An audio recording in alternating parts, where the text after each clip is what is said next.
Whatuina atua le Lafo i la tau nei a fia na tau pura nei. Sunga atu le epa sai lele malina ngoi.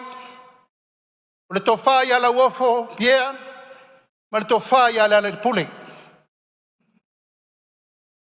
Whapea ma le toa valu o fisa whasalalau. O lo lato whaia pēle mene i le ao atoa ma le pō. Ia. Ia le tuise. Tau a whionga loia e. Tau ngai mala malama i le upa. Po se tuise ia ka ko mele whai. Ale tuise ni ia mori anga fa tula fa son nga tula fon. Ia. E iai foi la na mana o mianga. Ele ma walalo la ia de man no sio mau e fa mau ni ai. Ia le pe e fa le liu e ngana sa mo fo. Fova, ia. Ale tuise. O se molianga i lalo tula fono, soni nga tula fono.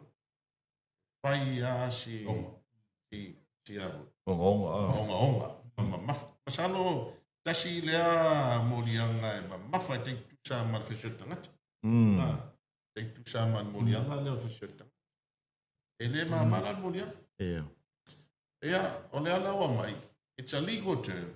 It has a legal definition. Ia. Ia. Ia lea e pe se upu i lele.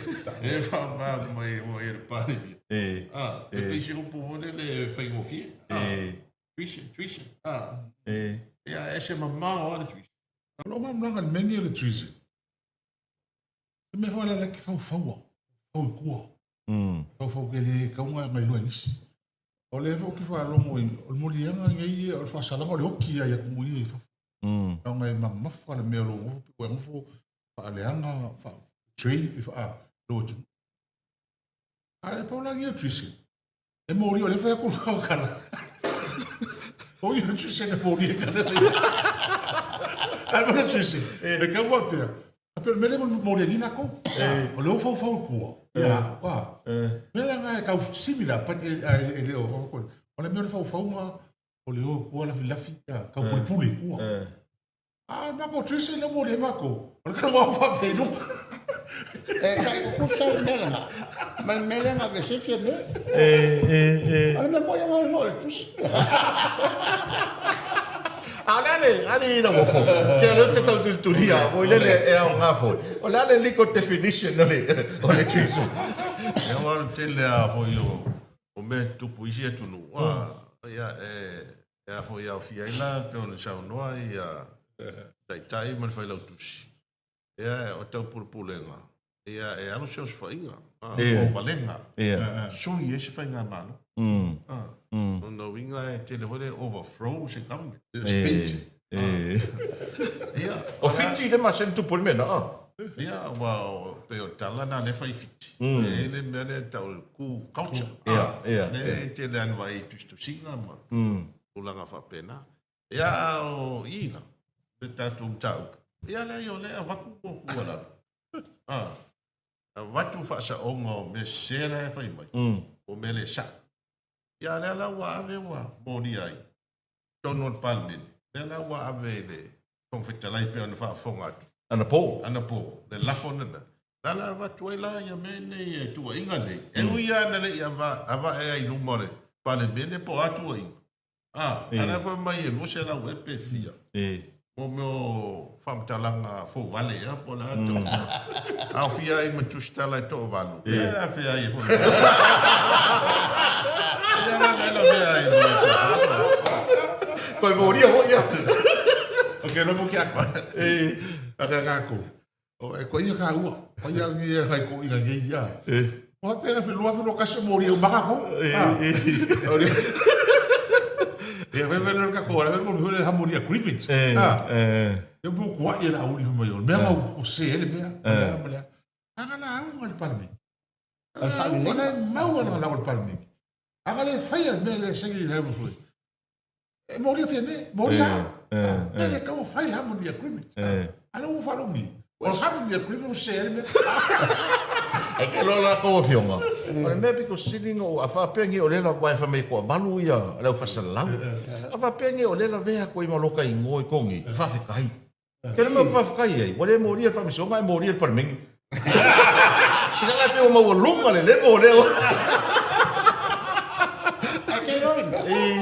Ngā mōri anga kongu ai. Inga ia mamla mai ka ngā. Leanga whai ai leanga mau ai ia le masingi fo i leanga au mai ala auti. Oi pusa le generator. Ngā mai Le afi. Le afi. Pusa o ma whaksana lau ngā mai la ngafi. Ai sua ku le afi. O lai kongo o se afi o le generator ngā mai. O i o le pusa aisa. Wang ofa ma pepelo ai ia le customs. Ia la kiki ai le kiki kom. Ia ole pepelo mawa nga whai kongo le pane. E pia o ngā e pe ngā maka mea sko mumu ngā bebe malau. Yo, e le ai la ngā maka mai kami na sangi pepelo ai.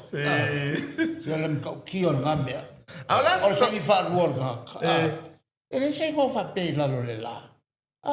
O la au le mari koa. Mai o mai ngeia. O la a peri la mea. Ala se kou silsila ia i la uofo i le. In morianga lea i ne la folen whakuang po. O le lafo. E maria lafo i la o wharolo. O le lafo pe e whaatu mai tono o le avoi o le launga whaminsta. Ia launga whaminsta ai lano tu la fontu mau. E le mwhain whais whena fo lafo ing. E a poin whau i la vea. Teimi o le masani la i mo meo launga whaminsta a uma. Whaatu le lafo. Patatia lau afon. Le a sau. Ewa e leche lafo wa pelan fatu mai oe. E fatu ala ni ku ia la mai la ko lafo. Ia le mo ngwa, o le mero ngwa. Ia o ka o mai lua se lau ia ta la fo ba. Ia le nsa mo kala nga ku e luma le. O le pan ben. O le lonko. O va ia ku la no mo meo o tu la fontu mau. Te vaenga le e moto inga morianga o i galo tu la fontu mau. E reise morianga tu ise noi. O meo morianga e o le mingao, o le mingao me fa pena. Ai la no inga. Ai o te le lola po fea ngai e. Tole ala pe o le sauna ngai fonfitarai. Ia la tatia mai si dai fonfitarai. Ia, ala i loi luma po le ale me o iengi. I lesi fongo. I lesi fongo, ia o ale o kolo ia me. Whai uma me. Ia, o whanasi mamao kui. Ia, i loi, ia i pea kunga kaimi, po la tūlanga o ia ia. Pai ngā malo. Ale mea la e. Masala po le mani. E fono nei. Ese watu i matalanga ala uli mana mai. Ono talo la son fo. A poi la son. Ono talo la son.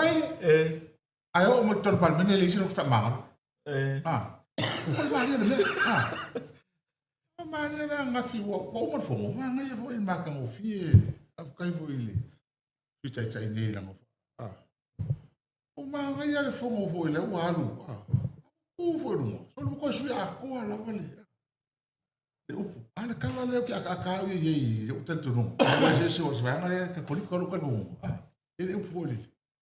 Before you go to worship, you have to reconcile. E fa ma, ele fa ma ngalo. Lo so. O le mo fo kaim ki fo ka noi.